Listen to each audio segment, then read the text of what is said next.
오늘도 예배드리니까 참 또 즐겁네요. 감사 기쁘고요.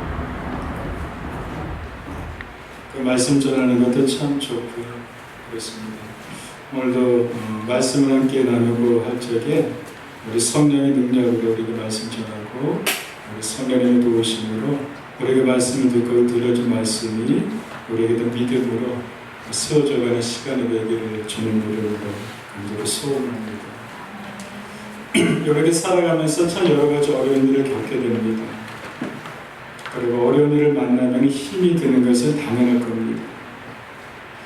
그래서 어떤 사람 어렵고 힘든 시간이 오래 지속이 될 적에 그것을 견디지 못해서 극단적인 선택을 하는 경우도 우리가 안타깝지만 방송을 통해서 우리가 듣기도 하고 보기도 하게 됩니다. 그럴 때마다 참 마음이 아프죠. 얼마나 어렸으면 그랬을까? 사는 게 얼마나 힘들었었으면 그렇게 할 수밖에 없었을까? 라는 그런 또 안타까운 마음을 우리가 갖게 됩니다. 예수님 믿는 신앙의 사람들도 살아가면서 위기가 찾을 때가 참 많이 있습니다. 신앙의 위기도 참 많이 있고요. 삶에게는 결국도 신앙의 위기까지도 연결되기도 하게 되는 것 같습니다. 성경에서도 그런 성경에서 보게 되니까요. 참 예수님께 인정하셨던 그런 사람들, 하나님의 사람들도 참 위가 찾아올 적에 흔들흔들거리더라고요. 세리안을 보게 되니까 세리안이 여러분들 아시지 않습니까? 세리안은 제사장 사갈의 아들입니다. 그리고 성경에서 보게 되는 어머니 태중에서부터 성령의 충만을 받아서 태어난 그런 세리안입니다. 그리고 세리안이 광야에서 주님이 오실 길을 준비하라고 회개하러가 천국이 왔다 갔다고 담대히 말씀을 선포했었던 선지자이기도 합니다. 그래서 당당히 많은 바리새인들과 사두개인들에게 그렇게 외치지 않습니까? 아주 그냥 강력하게 외치는데 쉽지 않은 말인데 이렇게 외치는 독사의 자식들아. 쉽지 않잖아요. 그런 말을 듣는 게. 근데 독사의 자식들아 회개하라. 회개 없던 열매를 너는 맺어라 그러면서 아주 강력하게 불같은 그런 메시지를 바리새인들과 사두개인들에게 가감없이 세리안이 외칩니다. 그리고 그에게 찾아왔던 많은 사람들에게 요단강에서 세리안한테 세리를 베풀입니다. 예수님이 세리안에게 세리를 받으러 오실 적에 세리안이 그렇지 않습니까? 이 사람은 세상 죄를 지고 가는 어린 양이다. 그러면서 예수님에게 나는 세리를 줄 수 없습니다. 당신에게 그렇게 말할 정도로 이 세리안이 아주 귀한 그런 일들을 했던 것을 이렇게 보게 되었습니다. 아주 신실한 선지자였습니다. 그래서 예수님의 세리안에서 그렇게 말하잖아요. 이 세리안은 어떤 사람인가? 여자가 낳은 자 중에서 세리안보다 큰 이가 일어남이 없도다. 자세들은 여러 가지 의미를 볼 수 있겠죠. 어쨌든 참 좋은 말인 것 같아요. 여자가 낳았던 사람 중에서 이 세리안보다 큰 사람이 없을 정도로 어쨌든 크다고 하다는 거죠. 여러 의미를 가질 수 있겠지만 그런 정도로 세리안이었습니다. 광야에서 주의 길을 예비하라고 선포했었던 세리안. 여자가 낳은 아들 중에 낳은 자 중에서 이보다 크다고 없다고 할 정도로 큰 자. 그런데 세리안이 어느 때 이제 감옥에 갇히게 됐는데 이때 세리안의 제자들이 예수님에게 보냅니다. 분명히 요단강에서 만났던 예수님에게 대해서 이 사람은 세상 죄를 지고 가는 하나님의 어린 양이다. 메시아라고 이렇게 고백했음에도 불구하고 감옥에 갇히니까 그렇게 얘기하는 거예요. 제자들을 예수님에게 보내면서 정말 당신이 오실 그분이십니까? 당신이 오실 바로 그 메시아가 당신이십니까? 만나고 고백하고 외쳤는데도 불구하고 감옥에 갇혀서 여러 가지 유괴 사명이 되게 되니까 세리안이 흔들리게 되는 거죠. 정말 당신이 메시아 맞습니까? 메시아는 누구십니까? 메시아는 바로 우리 주님이기도 하시지만 한편에서는 우리의 죄를 대신 지신 어린 양이 바로 메시아지 않습니까? 구세주 아닙니까? 그렇게 고백하고 그렇게 보았었는데 불구하고 정말 당신이 그분이 맞습니까? 당신에게 기다릴 메시아가 당신 정말 맞습니까? 이런 물음을 갖게 됩니다.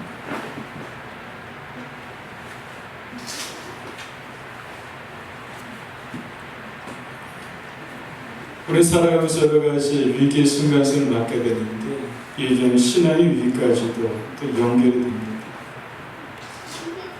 여러분 누가복음 15장 이런 사건이 있지 않습니까? 이것은 탕제 사건인데요. 아버지의 품을 떠난 아들의 이야기를 비유해 주신 그런 말씀이죠. 부연 아버지 밑에서 아무 부족것이 없던 둘째 아들이 어느 날 아버지에게 자신의 유산을 미리 상속해 달라고 요구하지 않습니까? 그리고 재산을 상속받아서 그 재산을 그냥 흥청망청 재산을 다 써버리는 아들에 대한 이야기죠. 아들은 자기 살고 싶은 대로 막 살았습니다. 자신을 통제하지 못했고요. 세상의 즐거움과 쾌락에 빠져서 이 아들이 살게 되죠. 그런데 그것을 잃어버리고 말게 되죠. 어느 날 거지가 됩니다. 그리고 그 나라의 흉년까지 들게 되지 않습니까? 결국 배고파서 어디까지 손을 댑니까? 결국 예전에 쳐다보지 않았었던 돼지가 먹던 쥐염 열매로 자신의 배를 채우게 됩니다. 그것조차도 얻을 수 없는 그 나락의 자리까지 지금까지 이 아들이 이제 내려가게 되는 것을 우리가 보게 되겠습니다.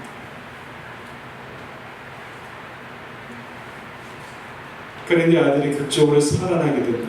어떻게? 아버지께로 돌아갑니다. 아버지께로 돌아가니까 아버지는 그 아들을 받아주고 그 아들을 위해서 잔치를 베풀어 주는 아버지에게 아들이 돌아가게 됩니다. 결국 우리 인생이 위기의 순간이지만 살아가는 것은 다른 것이 아닌 것 같습니다. 그것은 바로 하나님께로 돌아가는 것. 이것이 우리가 살 길이고 거기에서부터 우리 인생 회복의 자리에 거기에서부터라는 것. 단순하지만 매우 강력한 것인 것 같습니다.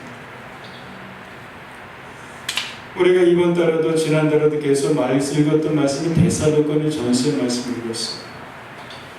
저는 이것에서 계속적으로 이렇게 마음속에 떠나지 않는 그 말씀이 있어요. 바로 데살로니가 교회가 극심한 환경과 핍박 속에 있었던 교회였습니다. 극심한 핍박과 환난과 환경 속에 있어요. 그렇다면 참 위기 아닙니까? 핍박이고 환난이고 궁핍함이 있는 위기지 않습니까? 그런데 이 교회는 믿음을 잃지 않았다. 오히려 이때 교회는 다른 여러 주변의 교회들에게 힘을 주고 모금을 주는 교회로 오히려 그때 세워졌다고 합니다. 근데 거기서 제가 주의 깊게 보게 되는 단어는 그것이었습니다. 말씀이 이것이 계속되는 목소리입니다.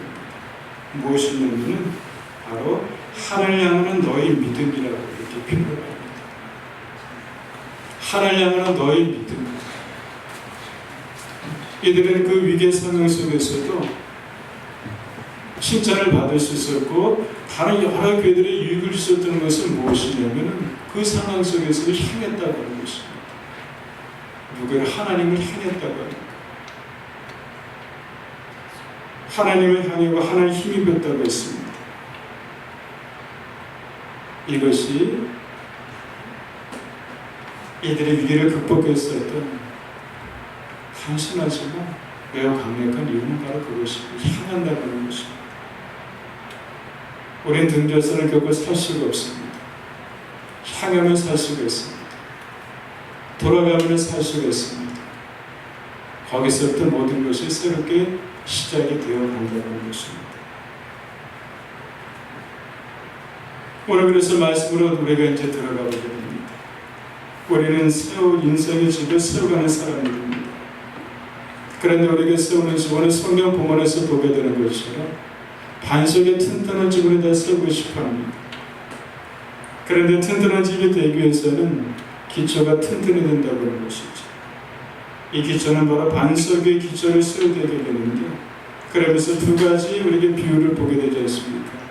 한 집은 반석 위에 든든히 세워진 집이었었고, 한 집은 집을 세웠는데 모래 위에 세워진 집이었습니다. 그런데 어떤 결과가 나오게 됩니까? 창수가 나고 바람이 불게 되니까 반석에 세워진 집은 든든히 세워져 있게 되지만 모래에 세워진 집은 그냥 무너져 버리고 말았는데, 단지 무너지면 좋은데 무너지는데 무너지면 더 심했다고 했어요.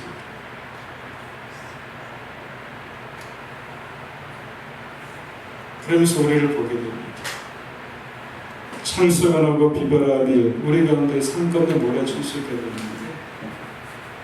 그에게서도 불구하고 끄떡없이 세워진 집을 지켰으니 어떻게 될 것입니까?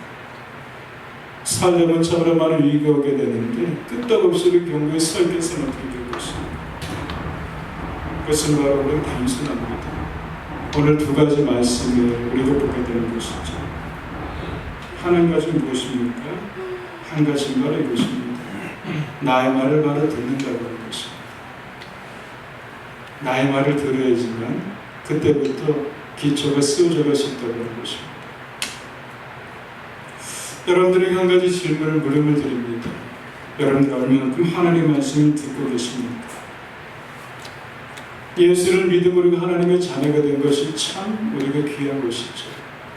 그러나 그 이후에 예수님의 자녀가 된 이후에 생명의 하나님 말씀을 얼마나 우리가 듣고 살아가고 있는지. 하나님을 우리에게 끊임없이 말씀하신 하나님이세요. 성경을 통해서 우리에게 날마다 지금도 끊임없이 말씀하고 계시고, 사람을 통해서도 끊임없이 우리에게 말씀하고 계십니다. 사람을 통해서 말씀하세요.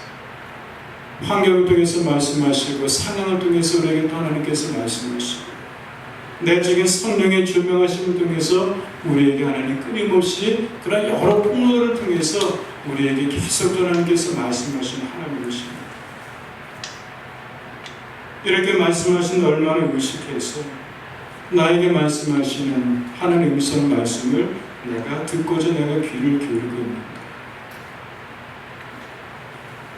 우리가 살아가면서 수많은 여러 이야기를 듣게 되는데 그 속에서 주목해서 정말 나에게 주시는 말씀이 무엇일까를 내가 거기서 기대하면서 기다리면서 내가 얼마만큼 우리에게 시간을 드리고 있는가. 요한복음 10장 27절을 보게 되니까 내 악은 내 음성을 듣는다고 말씀하셨어요. 나는 그들하고 그들은 나를 따른다고 말씀하십니다. 내 악은 내 음성을 듣는 것, 내 악은 내 음성을 듣는다. 주님의 사랑 바로 주님의 말씀을 들어야만 된다고 하는 것입니다. 왜 들어야 되는 것인가요? 바로 들을 적에 믿음이 생겨나기 때문인 것이죠. 믿음은 들으면서 난다고 합니다. 그러니까 믿음은 세상을 이길 수 있는 힘이 바로 그것에부터 시작이 된다고 하는 것입니다. 우리 그리스도인이 세상을 이기는 것은 지식으로 이길 수가 없습니다. 내가 아무리 많은 것을 안다고 해도 그것을 세상을 이길 수가 없습니다. 내가 가진 힘으로 이길 수가 없습니다. 내가 가지고 있다고 하는, 나를 든든하게 지키고 있다고 하는 외적 환경과 요소들로 결코 우리는 세상을 이길 수가 없습니다. 오직 믿음으로만 이겨나갈 수가 있습니다. 그런데 말씀을 듣지 않게 되면 우리 안에 믿음이 채워지지 않는 거예요. 말씀을 듣지 않으면 우리의 믿음이 세워지지 않으면 믿음이 자라나지 않게 됩니다. 그런데 말씀을 듣게 되면 그때부터 믿음이 자라야 되고 우리가 살아나기 시작하게 됩니다. 에스겔서 37장을 보게 되니까 이런 말씀을 하나님이 주십니다. 에스겔의 환상 중에 골짜기 가운데 뼈가 가득한 것을 보았습니다. 뼈가 힘이 많았어요. 아주 말랐습니다. 하나님께서 에스겔에게 인자 이 뼈들이 너에게 살 수 있겠느냐 하시기로 내가 대답하되 주 여호와여 주께서 아십니다. 난 모르겠습니다 라고 하는 것이죠. 그때 하나님께서 에스겔에게 말씀해 에스겔아 너희 뼈들에게 아주 많은 뼈들에게 태어나기를 너희 많은 뼈들아 여호와 말씀을 들을지어다. 하나님께서 이 뼈들에게 말씀하시기를 내가 생기를 너에게 들어가긴 너에게 살아나리라. 그러면서 이것을 말씀해 이것을 마른 뼈들아 여호와의 말씀을 들을지어다. 마른 뼈들아 여호와의 말씀을 들으라고 하는 것입니다. 이 뼈들에게, 말씀을 들은 뼈들에게 내가 생기를 내게 들어가게 되니 너희가 살아날 것이야. 들어가 너희가 살아날 것이라고 하는 것입니다. 우리는 들어야지만 삽니다. 외면할 때 어떤 일이 우리 가운데 벌어지게 될까? 성경에서는 계속적으로 하나님 말씀하신 하나님과 듣는 인간과의 관계를 많이 여러 곳에 볼 수가 있게 돼요. 창세기 3장에 보게 되니까요, 에덴 동산 하나님과 아담과 하와 교제를 하게 됩니다. 하나님 말씀을 계속 들으면서 교제하는 가운데서 에덴 동산에서 부족함이 없었습니다. 많은 것을 누리면서 살았었습니다. 그런데 그곳에서 누굴 만나게 됩니까?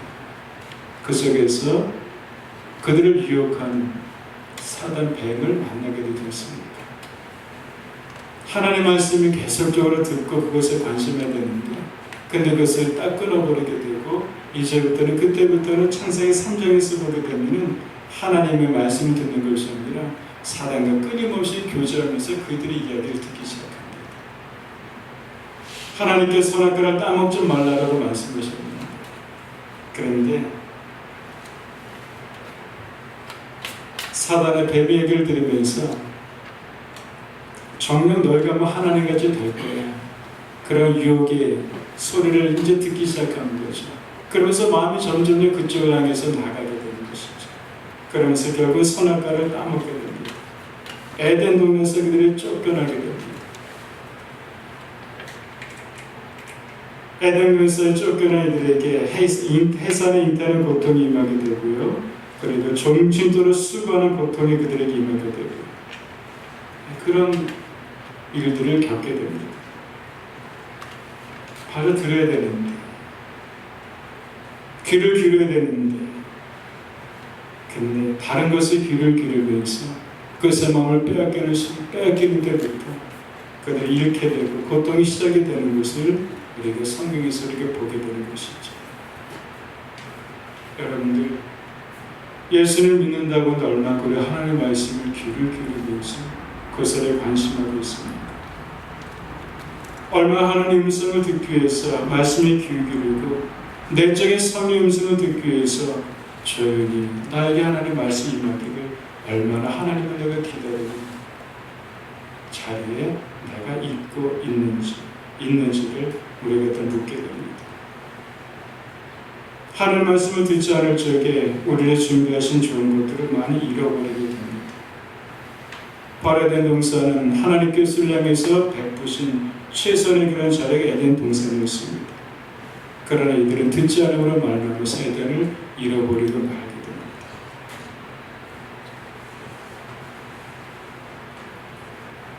하나님의 말씀에 귀를 기울일 때 우리에게 끊임없이 말씀하십니다.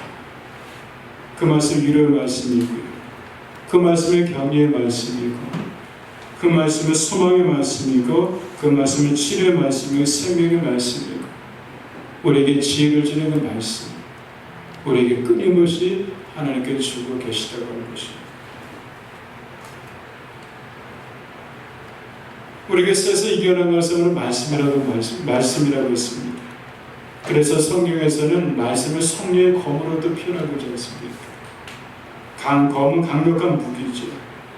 무기는 승패를 좌우하는 매우 중요한 그런 수단이고 도구입니다. 그래서 우리 전쟁에서 이기기 위해서 더 좋은 무기를 세상에서 만들려고 하게 되죠. 더 좋은 무기를 만들려고 합니다.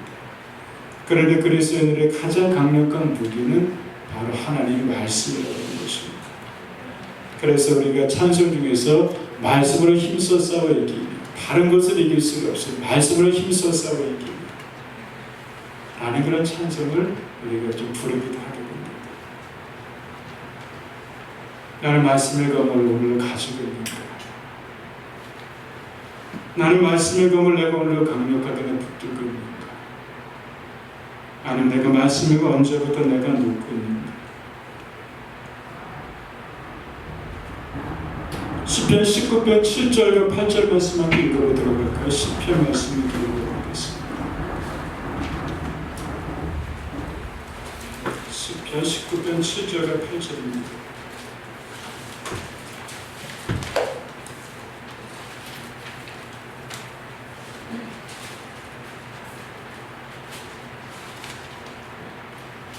함께 말씀 읽겠습니다. 여호와의 교훈은 정직하여 마음을 기쁘게 하고 여호와의 계명은 순결하여 눈을 밝게 하는도다. 여호와를 경외하는 자는 정결하여 영혼까지 이르고 여호와의 법도 진실하여 다 이루리니. 바로 여호와의 율법, 바로 여호와의 말씀을 말씀하고 있는 것이죠. 그것은 바로 영혼을 소성케 하고요. 그리고 우리를 우둔한 자에게서 지혜로운 자를 만들어주게 되고요. 그리고 우리를 순결하여서 우리의 눈을 밝게 열어주게 될 것이 바로 하나님의 말씀이라고 하는 것입니다. 바로 우리가 반석에 세워지는 집을 줘야 되는데요. 바로 첫 번째는 이것입니다. 바로 말씀을 듣는 것. 이것이 바로 우리가 무너지지 아니하는 바로 바위에 주처의 기초를 세우는 그런 경과적을 세워가는 첫 번째 단계는 바로 말씀을 듣는 것에서부터 우리 시작이 된다고 하는 것입니다. 또 한 가지는 두 번째입니다. 이것은 무엇입니까? 말씀을 들었습니다. 그렇다면 두 번째로 말씀을 듣고 행하는 자라고 성경은 또 말씀해 주고 있습니다. 여러분들, 우리는 참 수도 없이 말씀 많이 들었어요. 행해야 된다는 것, 순종해야 되는 수도 없이 말씀을 많이 듣고 있습니다. 그런데 왜 이것이 중요한 것일까요? 바로 행함 속에서 하나님의 행하신 역사를 보게 되기 때문입니다. 바로 순종 속에서 살아계신 하나님의 살아계심을 우리가 그 속에서 만나기 때문입니다. 바로 행함 속의 순종 속에서 하나님이 정말 어떤 하나님이신지를 하나님이 그 속에서 우리에게 가르쳐 주기 때문에, 우리가 배우기 때문에 바로 순종이 그렇게 중요한 것입니다. 우리가 사람이 성장해 나가면서 점점 배움의 자리가 커져가잖아요. 근데 어릴 때 배우는 것이 딱 그냥 유치원에서 멈춰버리고 말게 됩니다. 몸은 점점 커가는데 내가 생각하는 의식이나 수준은 유치원에밖에 머물지 않아요. 그럴 때 우리 참 보기가 안 좋을 것 같아요. 몸이 커가면서 생각도 커가게 되고 지혜도 점점 자라게 되는데 근데 딱 거기서 멈춰버리고 몸만 커가는 거예요. 그런 것은 정상이 아니겠죠. 커가는 것은 바로 하나님을 알아가는 것입니다. 그것은 다른 것이 아니라 순종 속의 생활 속에서 하나님을 우리가 알아가기 때문에 순종이 그렇게 중요한 것입니다.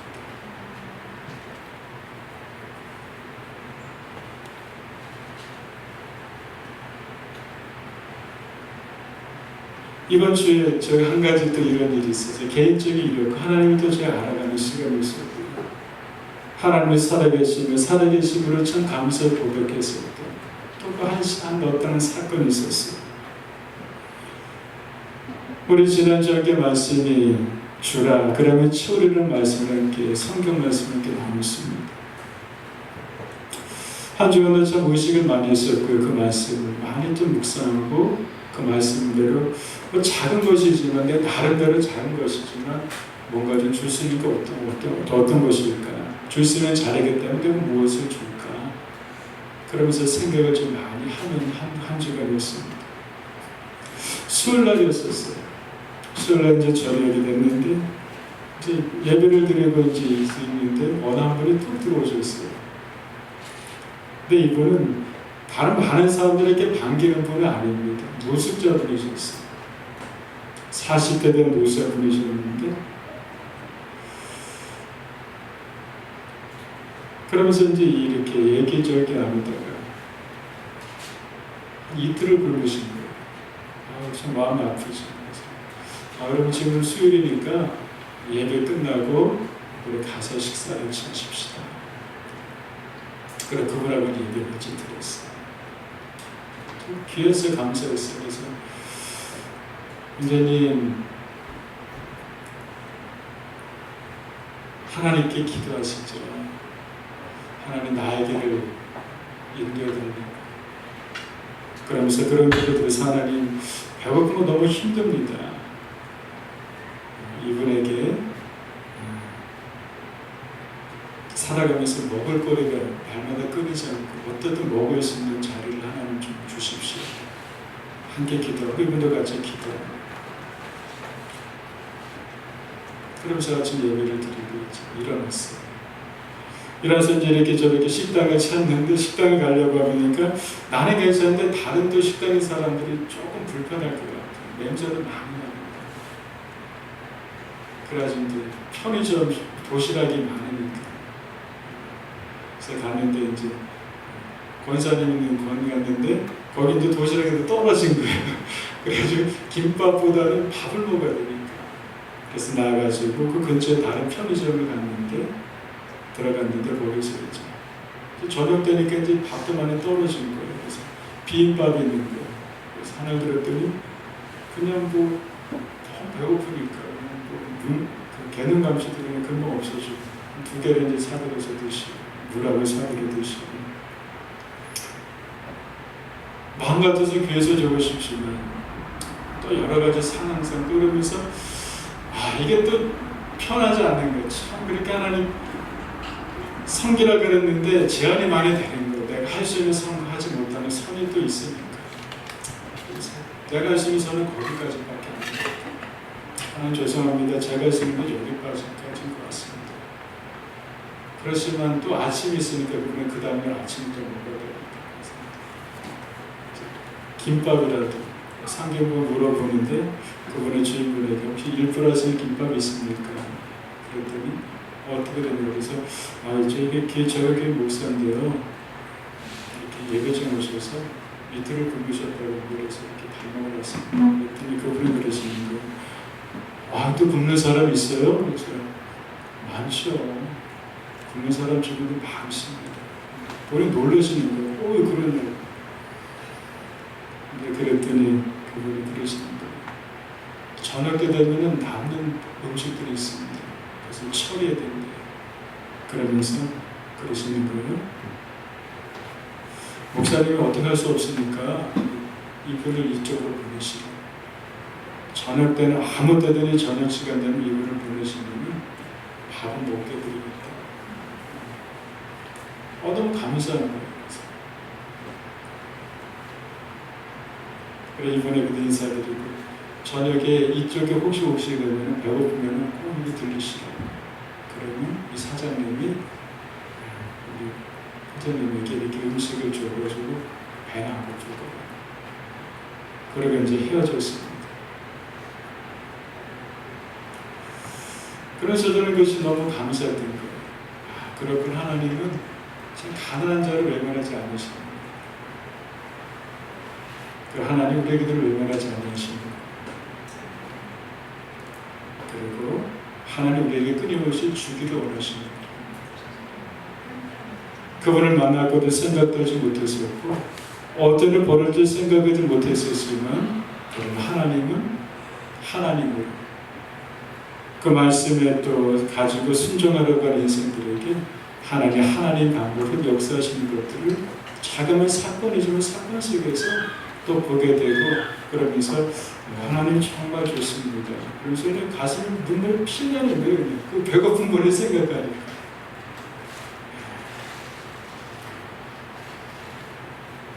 그렇습니다. 누가복음 11장에서 보게 되니까 이런 말씀이 있습니다. 이 말씀을 하실 때 무리 중에서 한 여자가 음성을 높여 가로되 당신을 뵌 때와 당신을 먹인 젖이 복이 있습니다. 하니까 예수님께서 이렇게 말씀하시는 거예요. 우리 하나님의 말씀을 듣고 지키는 자가 복이 있습니다. 누가복음 11장 27절의 말씀.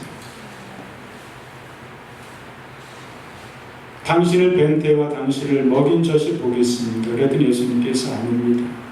우리 하나님의 말씀을 듣고 지키는 자가 복이 있습니다. 이렇게 말씀하시는 것입니다. 여러분들 복 있는 사람은 참 좋잖아요. 우리가 늘 시편 1편에서 보았던 것처럼 복 있는 사람은 어떤 사람입니까? 늘 하나님의 말씀을 듣는 사람입니다. 그리고 듣는 말씀은 자신의 삶의 기준을 가지고 생활에 적용해 나가는 사람입니다. 그리고 말씀의 원칙을 가지고 결정해 나가는 사람입니다. 이 사람은 바로 복 있는 사람이라고 합니다.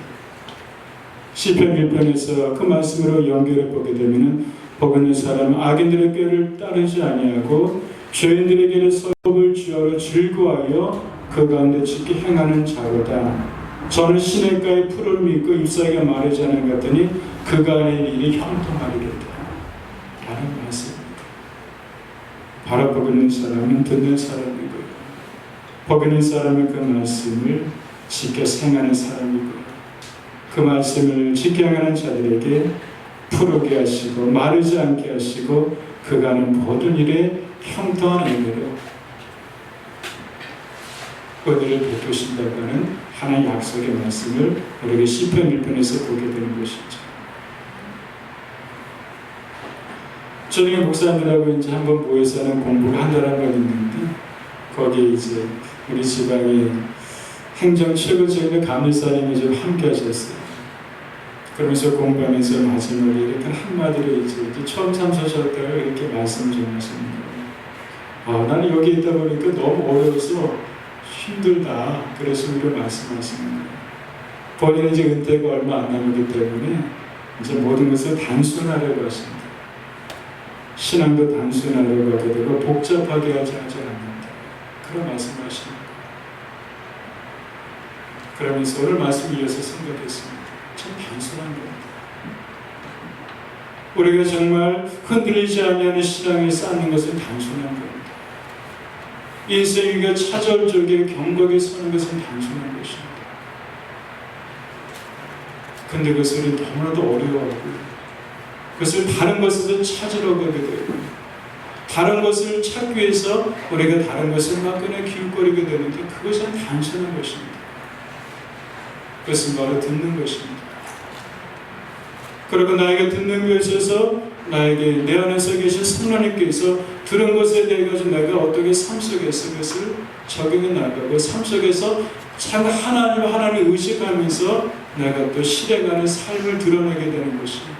바로 나를 경각에 서가게 되는 것입니다.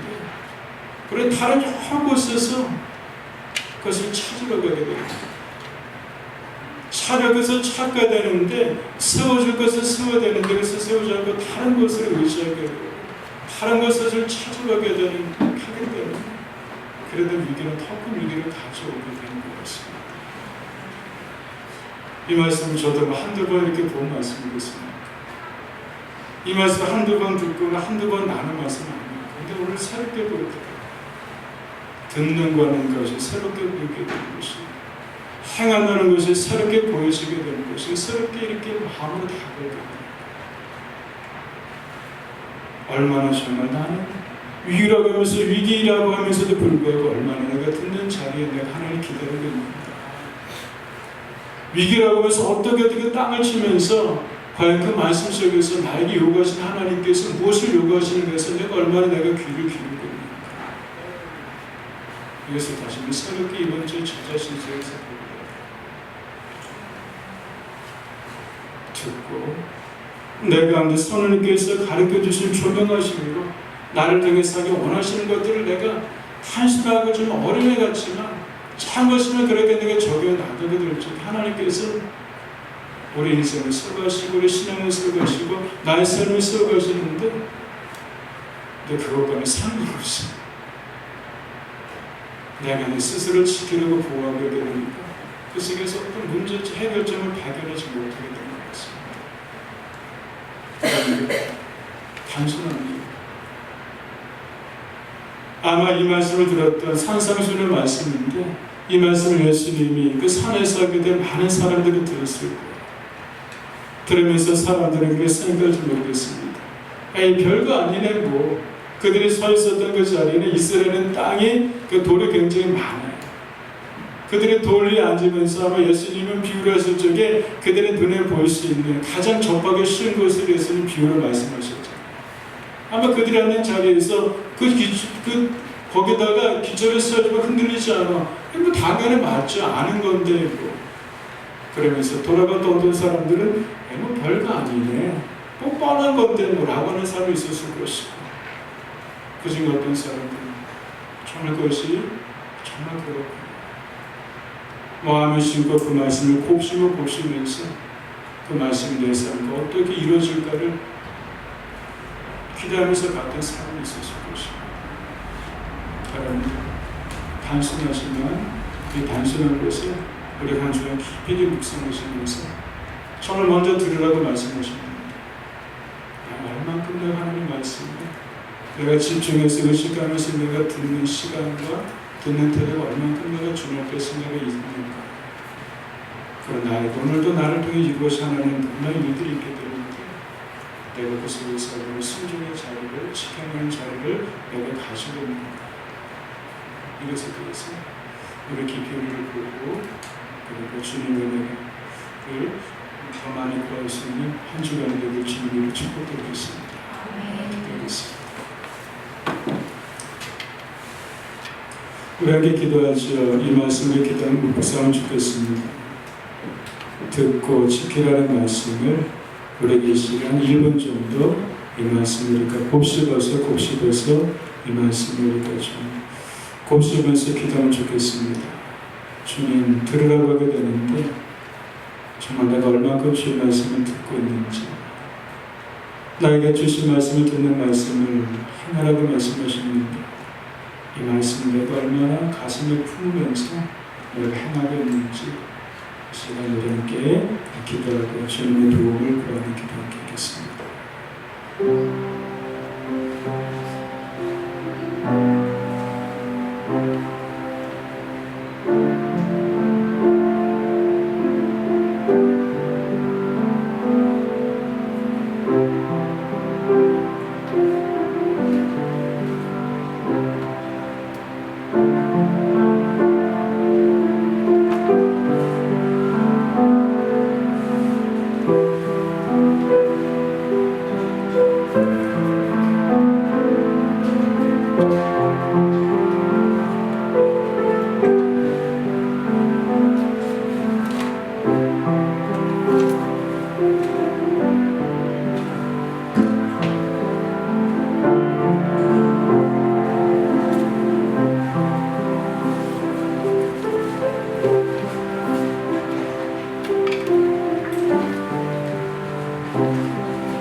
하나님 감사합니다. 오늘도 주의 말씀 우리가 듣게 하심을 감사를 드립니다. 삶의 참 많은 위기를 우리가 겪으면서 살아갈 때가 있는데 그때마다 하나님 우리에게 해결하고 싶은 해결받고 싶어서 우리가 많은 애를 쓰기도 합니다. 그리고 그것은 우리 삶의 또 위기로 나타날 경우가 많이 있게 되는데 오늘 말씀에서 그것을 또 풀어갈 수 있는 길들을 우리에게 알려주심을 감사를 드립니다. 듣는 자, 지켜행하는 자, 이 자는 참수하다가 비바람이 나더라도 흔들리던 경고에 선다고 말씀하셨습니다. 주님 다시 한번 저희들이 하나님 앞에서 신앙을 볼 수 있도록 하여 주시옵소서. 듣는 자로서 서갈 수 있도록 하여 주시고 듣는 자리에 우리가 시간을 내며 우리의 몸을 드리며 마음을 드릴 수 있는 그런 또 자리를 갖도록 주님 도와주시옵소서. 우리가 하나님 말씀을 들을 적에 하나님 역사해 주시옵소서. 그 말씀이 땅 가운데 어떻게 드러낼지를 우리 가운데 알게 해 주시옵소서. 이것이 바로 적용이며 이것이 바로 행함이며 그 속에서 하나님의 하나 되심을 우리가 또 배우고 경험할 수 있는 신앙이 되게 하여 주시옵소서. 자람이 멈춰지지 않게 허락해 주시고 몸이 자라며 계속적으로 하나님 아는 지혜와 지식이 자랄 수 있는 삶이 되게 하여 주시옵소서. 지켜행하는 자가 지혜롭다고 하셨습니다. 지키고 듣지만 행하지 않은 자가 우둔하다고 성경에서도 말씀하셨습니다. 우리가 지혜로운 자로서 살아가게 해 주시옵시고 우둔한 자로서 미련한 인생과 미련한 선택하지 아니하도록 우리에게 오늘도 다시 한번 말씀으로 가르쳐 주시옵소서. 감사 예수님 이름으로 기도드렸습니다. 아멘.